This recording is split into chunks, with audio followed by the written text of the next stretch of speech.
But I'll say that being a leader in console is something that the team is committed to doing, and we're not building this program to try to aim for second place. We were going to build it aiming for first place, and that's what I want to hit. Eventually, we're not in the business of out consoling Sony.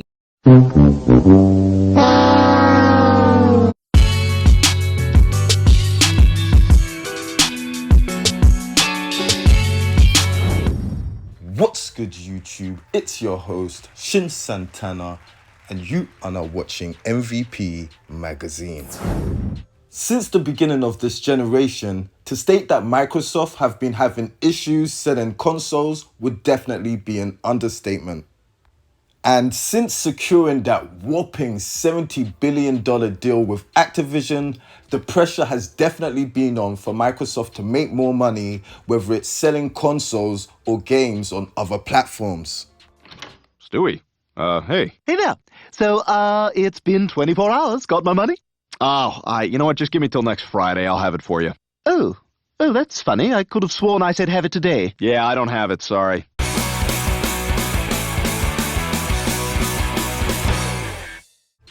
Now, for the last 2 years, Microsoft's moves and decisions have been extremely ambiguous, with the overall doublespeak and mixed messaging leaving critical thinking Xbox fans pretty much confused. I mean, don't you guys remember when Phil said this? So we made the decision that we're going to take 4 games to the other consoles, just 4 games. eventually,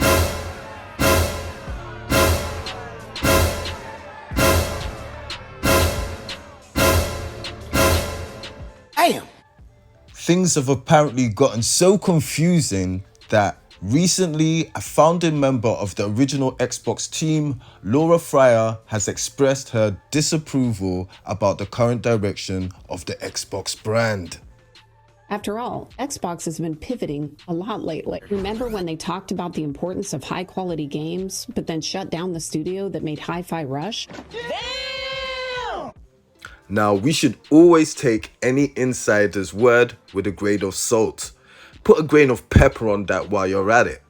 But Laura, in this case, she's got extensive experience with the Xbox team, the Xbox pipeline. She knows how things work inside that company, in and out. She was one of the people responsible for bringing us Gears of War. What? And right now, she's making some very interesting points about the future of Xbox consoles and hardware. The Xbox Anywhere message sounds great on the surface, but in reality, it's just marketing. It's style with no substance. It's style with no substance. Obviously, as one of the founding members of the Xbox team, I'm not pleased with where things are today. I don't love watching all of the value that I helped create slowly get eroded away. I'm sad because from my perspective, it looks like Xbox has no desire or literally can't ship hardware anymore. So this partnership is about a slow exit from the hardware business completely. Slow exit from the hardware business completely. Slow exit from the hardware business completely. Now, when you look at Xbox's most recent moves, especially as far as marketing, you can definitely tell that manufacturing consoles themselves isn't a priority. Now, with the new messaging that apparently everything is an Xbox, why buy a console if you can play on your phone, your laptop, your handheld PC, any device that you already have, including other consoles? I'm pretty sure that at this point, if Microsoft had it their own way, they would have the Xbox app and Game Pass on calculators, fridges, like typewriters, even toothbrushes. Now, we know that Microsoft don't play, and they're a net profit-based business. So that means they will make cuts where they have to, when they have to get that profit. And if we think about it rationally, if they're already making a ton of money, making games for the competition, cutting out the middleman of hardware would be a no-brainer. And this experiment with Asus could be the first step in what Microsoft do going forward. Now, recently, Microsoft did announce a partnership with AMD, speaking about the next generation of Xbox hardware.